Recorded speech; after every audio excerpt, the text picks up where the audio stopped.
Coming up on Mountain News at 6, plans for a prison in Letcher County continue to face some resistance, and some organizations have sent a letter to Congress about it. Plus, Pikeville Medical Center celebrates the grand opening of its newest expansion. Plus, we are tracking warmer weather by this weekend and next week. Those details coming up as Mountain News at 6 starts now. Dedicated to Eastern and Southern Kentucky, this is WYMT Mountain News at 6. More than 150 organizations delivered a letter to Congress asking them to pause legislation fast-tracking plans for a prison in Letcher County. WYMT's Chandler Wilcox talked to folks for and against the prison that's been talked about for many years. Plans for a federal prison here in Letcher County continue, but some folks are concerned about its impact. And it was only 2 months after the flood last year that we were told that we were going to be getting this prison. So it's almost like kick you while you're down type thing. The Bureau of Prisons hosted a public meeting in November, but leaders say discussions started before. We were in meetings well before the flood.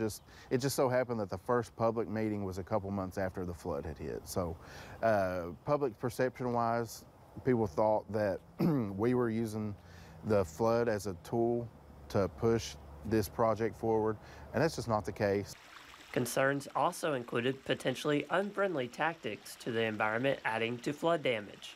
There would have to be tremendous environmental restructuring to build a prison. Prisons are like a small city, and there has to be all the services there together. Planners say it would be a medium security prison. The facility would still create hundreds of jobs in the county, but those in opposition say that would not go to locals. There are these jobs promised. However, it will be years or decades before that would be primarily by local people. Supporters of the prison say they need experienced staff to begin work. I don't want to start any sort of facility with a rookie staff, but then they'll incorporate locals into the mix, and then as time goes, more and more locals will be hired in. Justice also said that folks should not be overly concerned about safety, for the Bureau of Prisons told him that an escaped inmate and other similar situations are rare. In Letcher County, Chandler Wilcox, WYMT Mountain News. Congressman Hal Rogers released a statement about the prison to WYMT saying he supports building the prison. If you want to see that entire statement, we have it on our website. One person is dead after a two-vehicle crash in Jackson County. It happened yesterday afternoon on Begley Road. Police say 46-year-old Jeremy Smith of Tyner was driving a Suzuki motorcycle heading west when the bike reportedly crossed the center line and hit a 2002 Ford truck head-on. Smith was taken to St. Joseph Health London, where he was later pronounced dead by the Laurel County deputy coroner. The man accused of killing a mother in front of her 21-month-old child was back in court today. Jason Dockery is accused of killing 38-year-old Shasti Mayberry earlier this month in Anderson County, Tennessee. Investigators say Dockery shot Mayberry while she was in a car with her child in the back seat. She tried to get away and was shot several more times. Dockery was on the run for 2 days. You might remember the manhunt for him in several states. The murder warrant claims Dockery confessed to the crime. He is due back in court in November. 8 years after a Bardstown woman disappeared, her ex-boyfriend has been taken into custody in connection with her death. The FBI says 41-year-old Brooks William Houck of Bardstown was arrested in connection to Crystal Rogers' death. Her body has never been found. The arrest comes after recent searches at Houck's properties with the help of the FBI.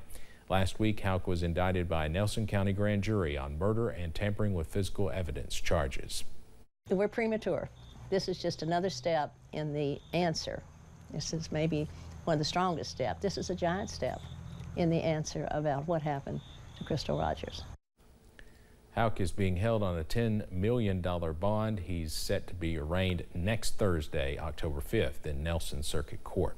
After that news broke today, Governor Andy Beshear shared his thoughts on the arrest. He said in part, quote, "It's good to see progress in the case, and I hope it continues to give the family the belief that we will get this case solved and that they will get justice for their daughter. I'm grateful for all those law enforcement agencies for their work and they'll be releasing information as they can. We want to make sure that we do not compromise the investigation or any of the steps they've taken. Police in Powell County are asking for your help finding a stolen ATV. Powell County Sheriff's Office deputies believe the vehicle in question was stolen yesterday in Lee County. The ATV is a dark green Honda Foreman utility four-wheeler. Police say it was last spotted on Natural Bridge Road with a man with long dark hair wearing blue jeans and no shirt driving it. If you have any information, you're asked to call Powell County Dispatch immediately. Police in Lawrence County are asking for help trying to find a man in reference to a theft case. Here's a picture of the man there on your screen. If you know who that is, you're asked to contact the Louisa Police Department at 606-638-4058. Kentucky State Police say deadly crashes are increasing compared to last year's data. This comes after multiple deadly crashes just this past week across the state, including one in Lexington just last night. KSB's collision database shows there have been 37 deadly collisions in the city of Lexington alone this year. This time last year, there were only 23 and 26 deaths at this time. With the increase in deaths, police say it's important to stay extra cautious. Be patient as you're going to your destination and just communicate with other drivers and pedestrians as you're out there traveling to your destination. Less than a week ago, a University of Kentucky employee died in a crash in Henry County.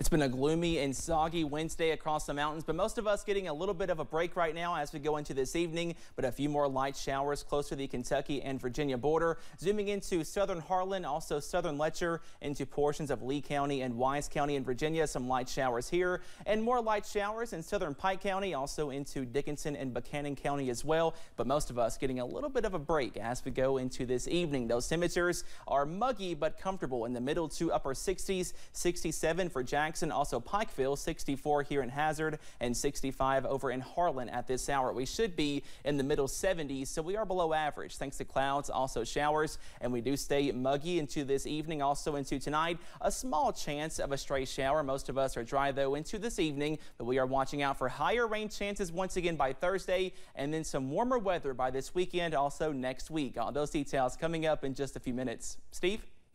Cameron, thank you. A longtime member of a Lawrence County volunteer fire department has died. Officials with the Fallsburg Volunteer Fire Department made the announcement about the death of Paul Yates last night. Yates had been a member of the department for nearly 40 years and held the position of fire chief at one point.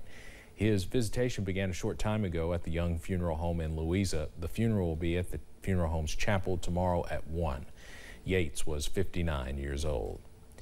Pikeville Medical Center has added more than 20 new treatment rooms to its cancer center, opening the space this week to help provide more services to patients in need. WYMT's Buddy Forbes has a look at the new center. And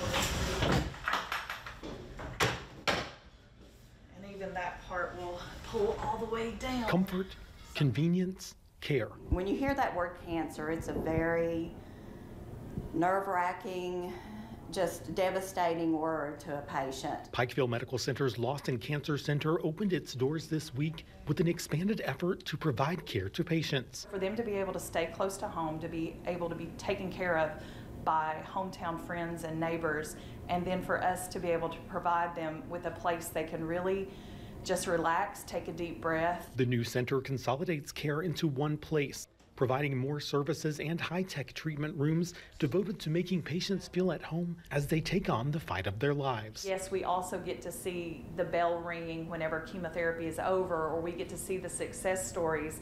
But sometimes we often have to hold patients' hands as they go through an extremely hard time, and sometimes we have to say goodbye. Through recovery, remission, or relapse, oncology workers say the new space helps them do everything they can to help the patients along their journey, from on-site chemotherapy to clinical trials. When they're getting treatment, when they come in, they're very nervous and anxious, and this gives them a space that they can relax, they can have their family with them. Hoping to heal and help I love that we have this convenience and this comfort for the patient, but as also a cancer survivor myself that's been through chemo, I know what it's like on that other side, so I know what it's going to mean to our patients as well. By lining the halls with hope.